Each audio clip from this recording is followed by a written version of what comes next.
Caught, he's Maid, solving a $200 million problem in seconds. What the CEO did next shocked the entire company.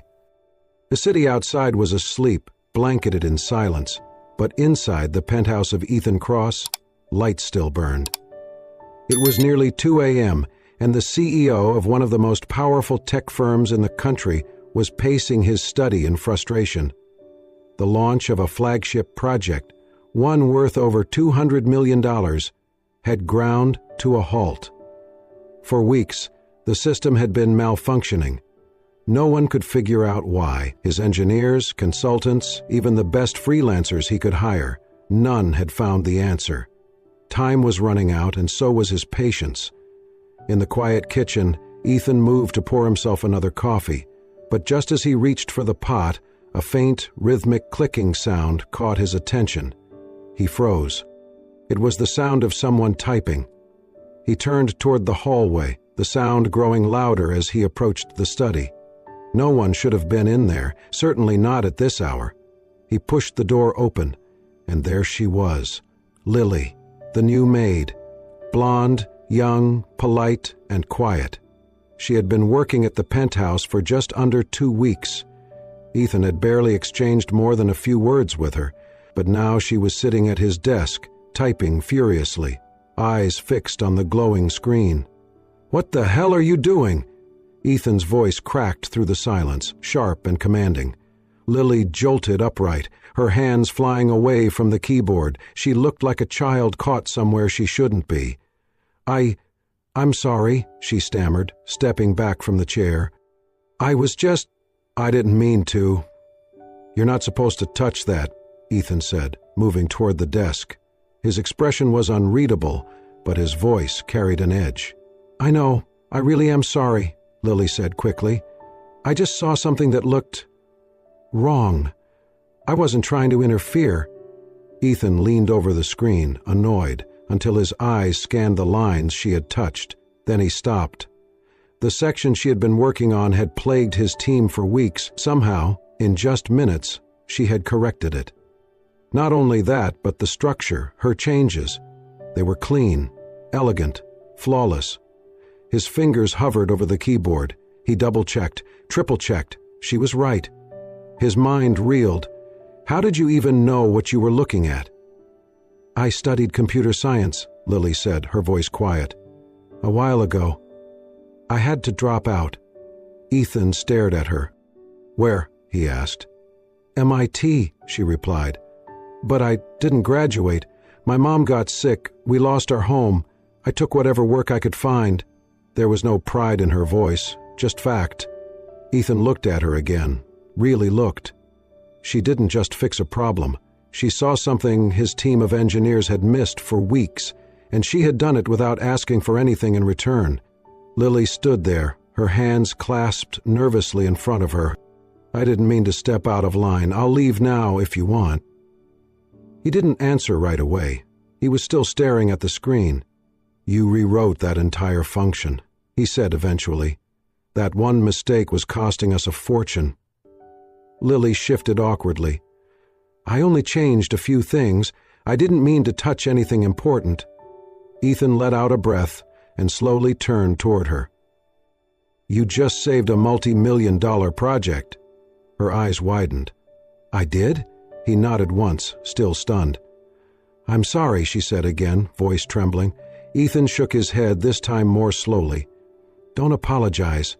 Lily blinked, unsure of what to say. He stepped back from the desk, running a hand through his hair. The room was quiet again, but different now. Charged. After a long pause, he looked at her. "You're not just a maid," he said softly. Lily gave a weak smile. "No," she whispered, "but it's all I am right now." Ethan nodded slowly. "Maybe not for long." And with that he turned and walked out of the room, his mind racing with thoughts none louder than this.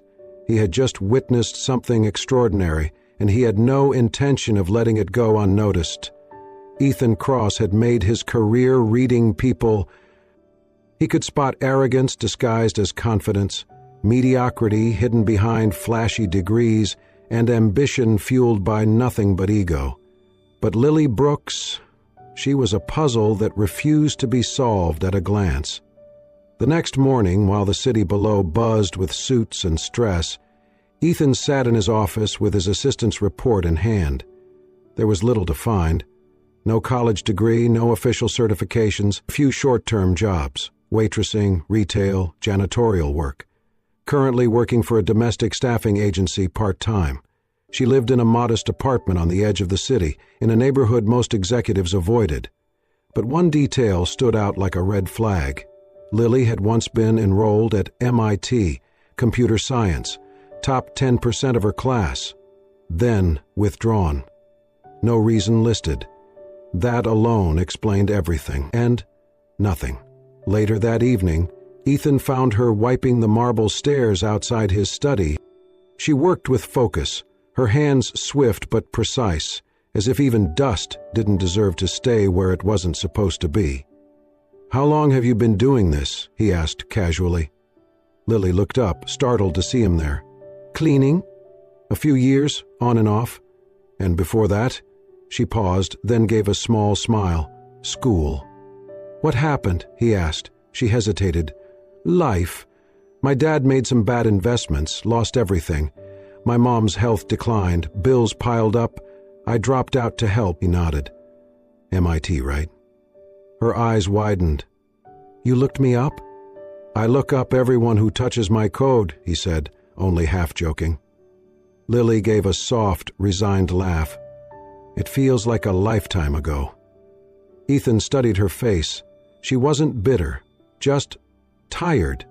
The kind of fatigue that did not come from mopping floors, but from carrying too much for too long.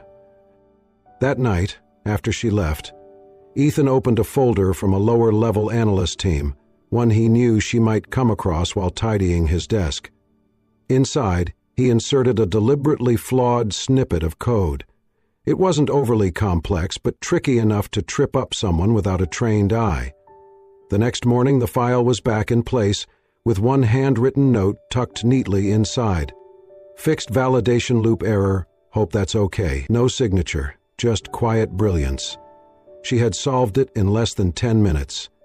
He did not say a word, but from that day forward, he started noticing everything. The way she adjusted his grandfather clock when it ran 4 minutes fast, without being asked.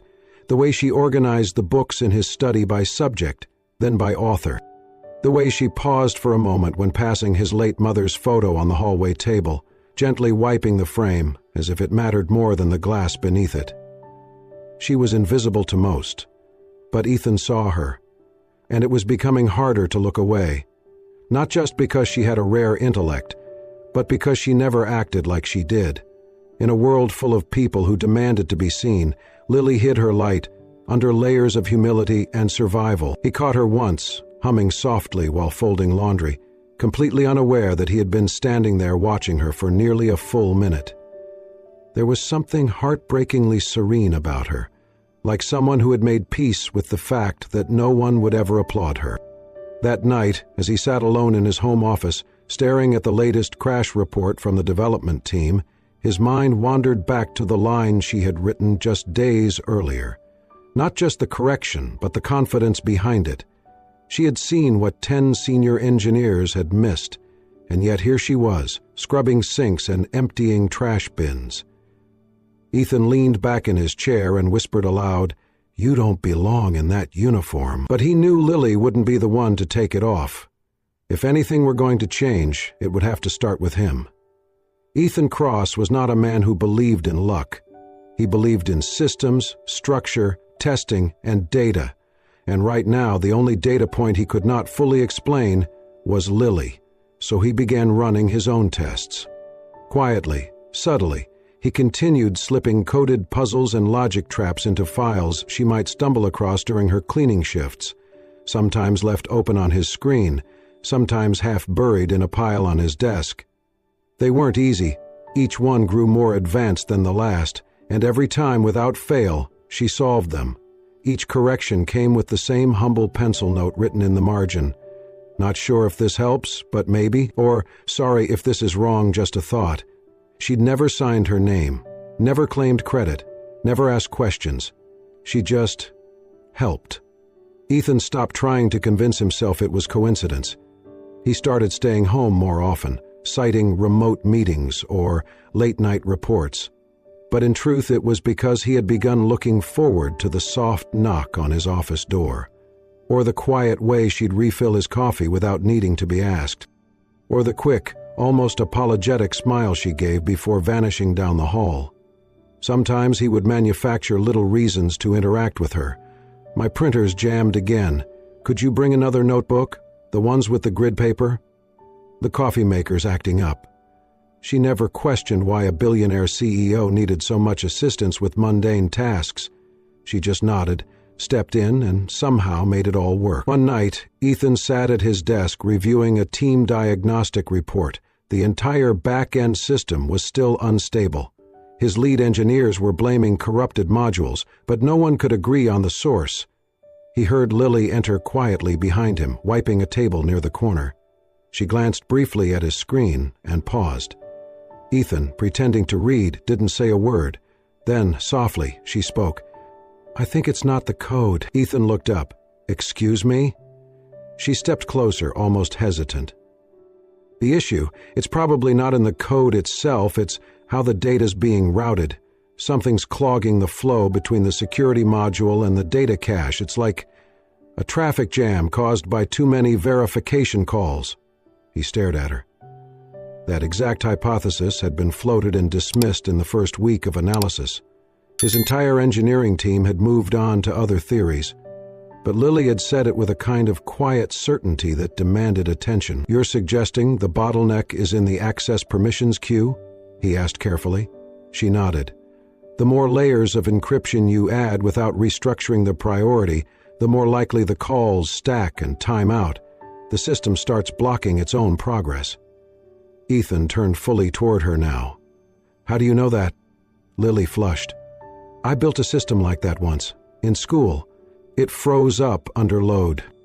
Took me a week to realize I was verifying everything twice." He said nothing for a moment, then he swiveled back to the screen, opened the diagnostic matrix, and began scanning the input streams. Sure enough, the lag corresponded almost perfectly with the security ping intervals. His jaw tightened. 3 weeks? My entire team has been chasing the wrong trail for 3 weeks. Lily stepped back, as if afraid she had overstepped. "I'm sorry. I shouldn't have said anything." "No," he cut in, standing slowly. "Don't apologize. You were right." She looked down, biting her lip. Ethan exhaled. "You just did in 30 seconds what $1 million in salaries could not." Lily shook her head. "I just saw the pattern." "You saw what no one else could," he replied, his voice quieter now. "And you said it out loud. That matters." Their eyes met across the dimly lit room. In that moment, Ethan realized something. He had underestimated her not because she was invisible, but because he had never thought to truly see her, and now he could not look away. Ethan waited until the end of the week. Lily had just finished vacuuming the hallway outside his study when he stepped into the doorway holding 2 mugs of coffee. "You have a moment?" he asked. She looked startled but nodded. "Of course." He led her into the room and gestured toward the chair across from his desk. She hesitated, clearly uncomfortable sitting in a space that, until now, had only belonged to silence and distance. "I wanted to ask you something," he said as he sat. "Something important." Lily shifted in her seat, her posture cautious. "Okay.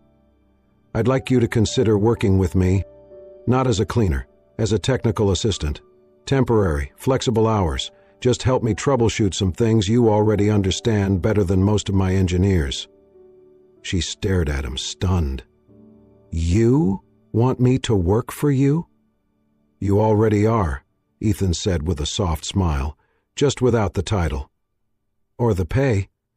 Lily looked down. "Mr. Cross, I'm flattered, but I can't. I'm not qualified. I never even finished my degree. I'm just—" "Don't," he interrupted, his tone firmer now. "Don't let that uniform define you." She blinked, caught off guard. "You've solved critical errors. You've seen patterns no one else did, and you never once asked for credit. That's not just intelligence, that's integrity. That's rare." Lily's lips parted, but no words came out. She stared at her hands, folded tightly in her lap. "I won't pressure you," Ethan added gently. "But if you ever change your mind, the offer stands." She nodded once, almost imperceptibly. That night, he left a folder on his desk with notes from a broken beta test. It was intentional, placed where only Lily would notice. In the morning, the test was fixed. A new function was scribbled in pencil on the edge of the page. Ethan didn't say anything, and neither did she. It became an unspoken routine. At night, Lily would quietly fix what no one else could. By morning, Ethan would report progress to the executive team, shielding her name, her presence, her brilliance. Not out of shame, out of protection. She wasn't ready, but he was willing to wait. One morning, Lily entered the study to find the room empty, but on the desk was a small tray, a sandwich, fruit, a glass of juice, nothing extravagant, just thoughtful. Beside it was a handwritten note. "Don't skip breakfast, just because you're always thinking of others."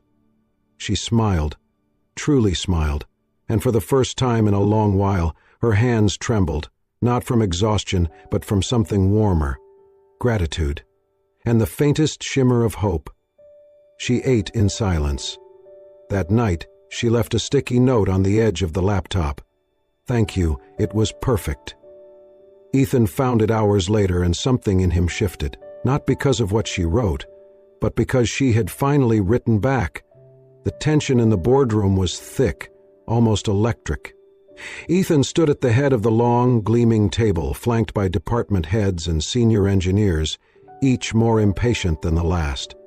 The latest project, one that had been hemorrhaging millions, was now back on track, stable, functional, weeks ahead of the new deadline. And no one could explain how. They had reviewed the update logs. Ethan had delivered the fixes himself, but the logic, the elegance of the solution didn't match the hands that had typed it. "Ethan," one board member said, arms folded, "we appreciate your leadership, but someone wrote those lines of code. We'd like to meet this anonymous asset you keep referencing." Murmurs of agreement followed. "I'm not comfortable parading someone who prefers to stay private," Ethan said evenly. "Let's focus on the success." "This company doesn't run on ghosts," another cut in. "We deserve to meet the person who saved it." Ethan's jaw tightened. He had promised himself and Lily that her identity would remain protected, that he would not expose her before she was ready. But this wasn't just about secrecy anymore. It was about honor, about giving credit where it was long overdue. After a long pause, he finally nodded. "I'll arrange it." The next morning, Lily arrived at headquarters in her usual uniform, black slacks, plain blouse, hair pulled back neatly. Ethan had asked her to come in early, just to tidy the main floor. She had no idea what was waiting. The conference hall buzzed with anticipation. Executives and senior staff gathered in formal wear. The lights dimmed as Ethan took the stage. "Before we begin today's quarterly briefing," he said, "I'd like to share a story. Not about numbers or projections, but about a person." The room quieted. A few months ago, this company faced the biggest threat to its future since its founding. A core system failure was bleeding us. Solutions were attempted, millions spent. Nothing worked. He paused, his eyes scanning the crowd, and then, out of nowhere, a miracle happened. A fix, a flawless solution. Not from our labs, not from our engineers. He gestured toward the back of the hall. Lily stood there, holding a cleaning cloth and a bucket, frozen. "Would you join me, Lily?" She blinked, stunned. A few heads turned, some whispered. Slowly, hesitantly, she walked toward the stage. Ethan extended his hand to help her up. "This," he said, "is Lily Brooks. She was hired to sweep our floors. Instead, she rewrote the very code that saved our company." Dead silence. Then, one clap. Then another. And suddenly the hall erupted into applause, a standing ovation. Lily stood beside Ethan, clearly overwhelmed. "I didn't mean to. I was just—" she began, her voice trembling. Ethan gently handed her a mic. "You don't need to explain. Just let them see you." She shook her head, eyes glistening. "I never thought I'd stand in a room like this again." Ethan smiled softly. "That's because you never should have left it." She looked at him, gratitude and disbelief flooding her expression. The applause continued. In that moment, something changed, not just for Lily, but for everyone watching.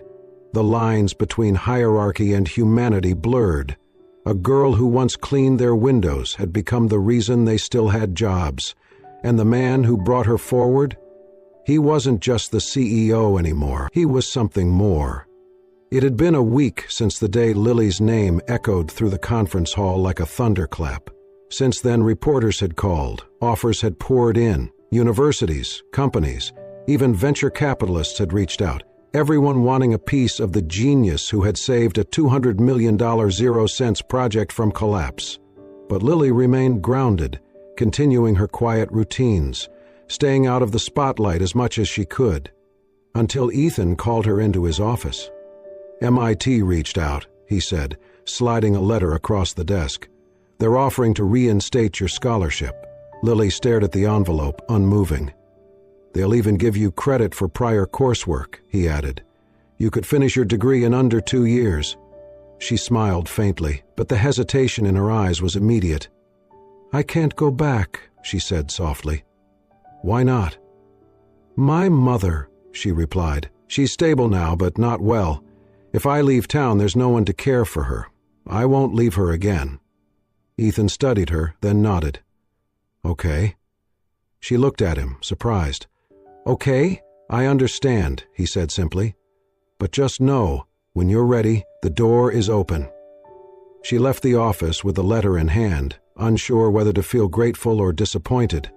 Mostly she felt torn, between a dream she'd long buried and a responsibility she had never resented carrying.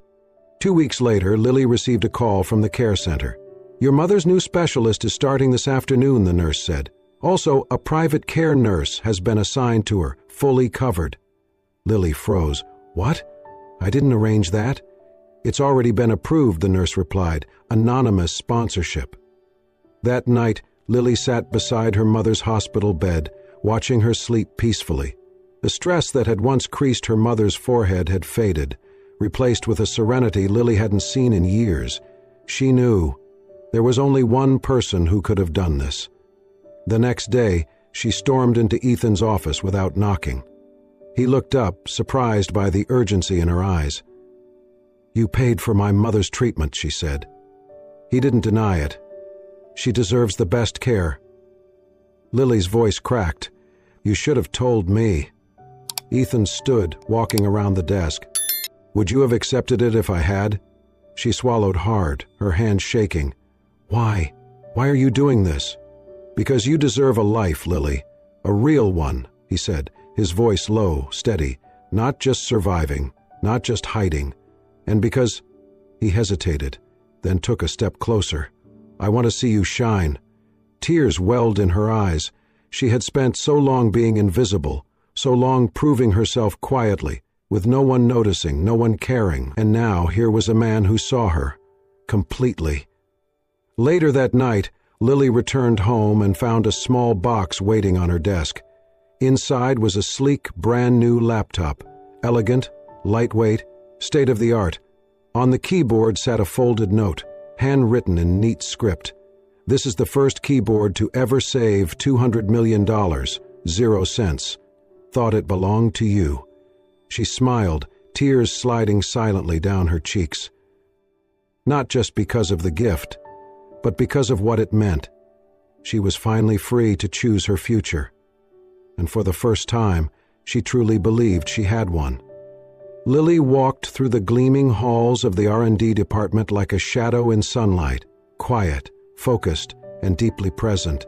She never wore expensive heels, never raised her voice, never sought credit. Yet every room she entered seemed to take notice now, even if the acknowledgement came in the form of respectful nods or chairs quietly scooting aside to make space for her at the table. She had officially joined the company as a technical consultant, but no plaque or title could fully describe her presence. She carried something more powerful than credentials: trust. Earned, not claimed. Ethan watched her from the corner of his eye as she leaned over a junior developer's monitor, gently pointing out a logic flaw without embarrassment or superiority.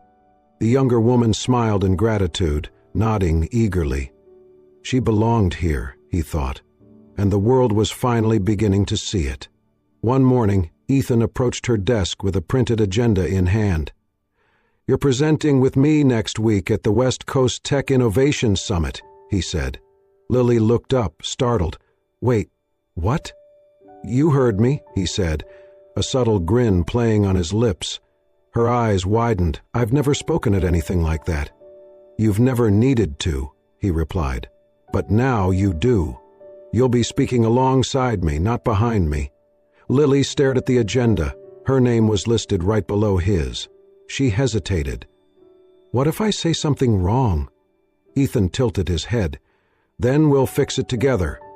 The days leading up to the event passed in a blur of prep sessions, slide reviews, and last-minute jitters. Lily rehearsed every line, but Ethan encouraged her to speak from instinct, not script. "They need to hear your voice, not mine," he said.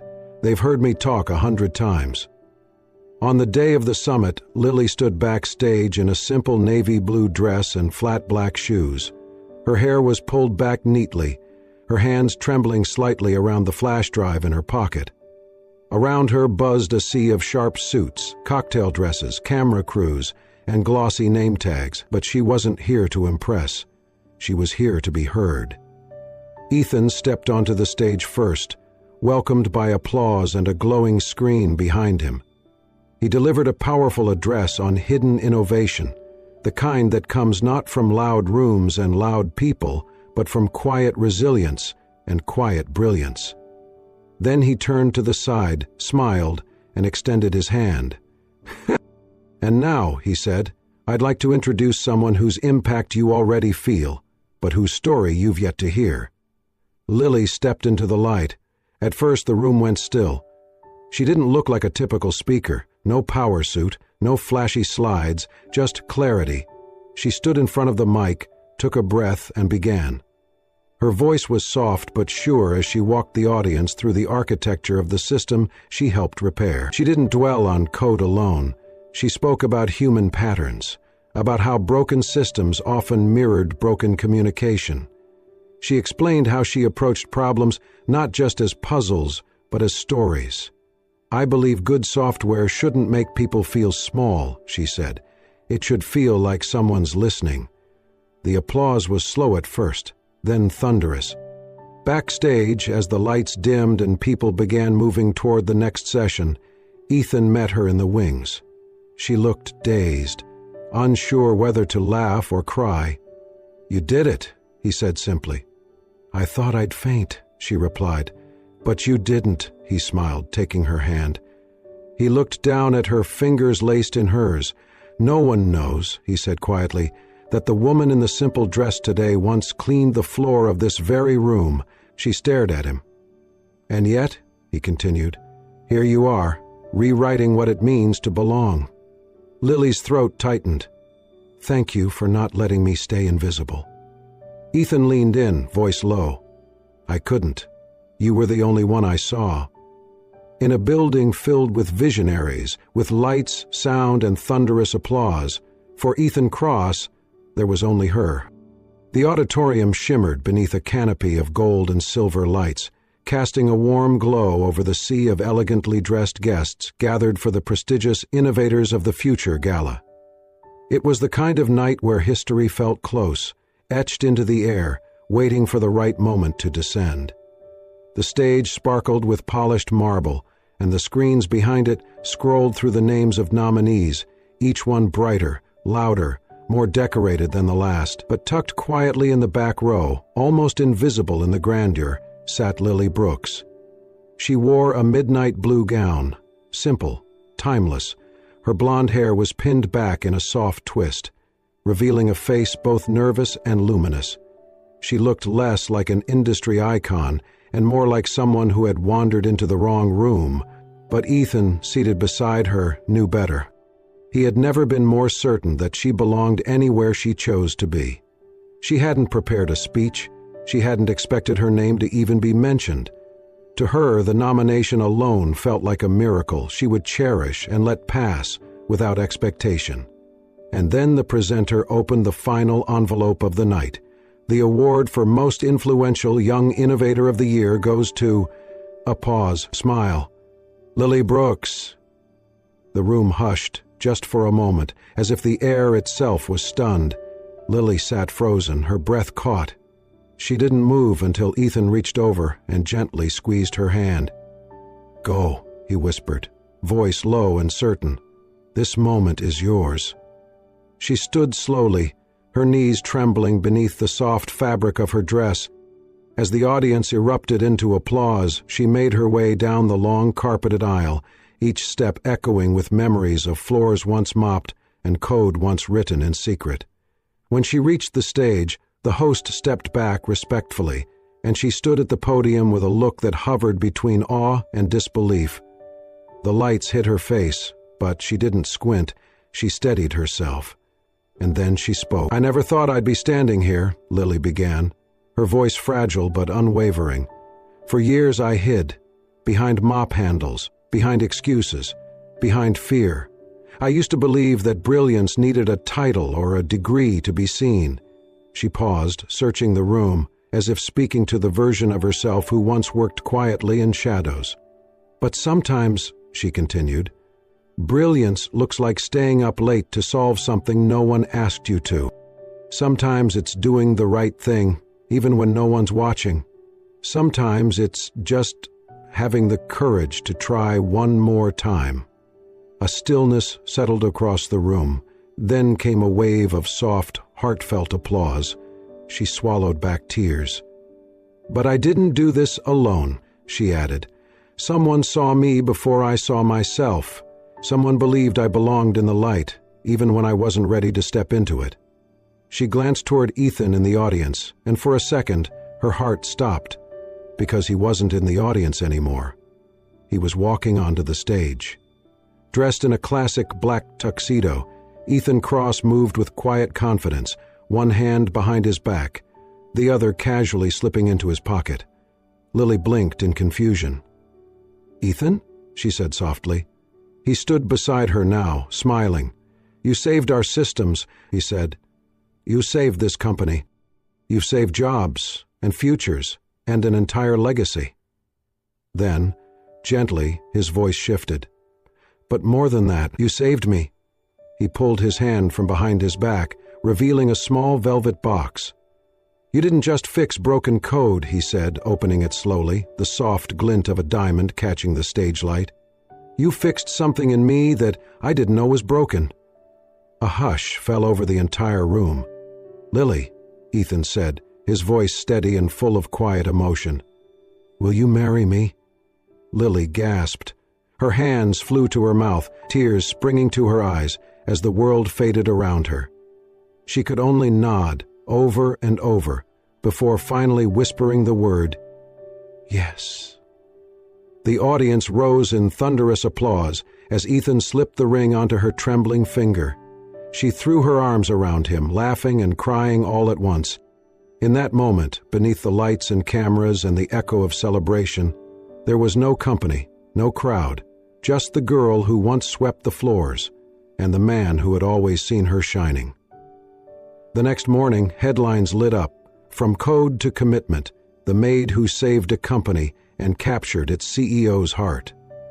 Where love and logic met, a story of brilliance, humility, and an unforgettable yes. And for the first time, the world saw Lily and Ethan not just as innovators, but as a reminder that real genius begins with grace, and that sometimes the most powerful love stories begin not with power, but with being seen.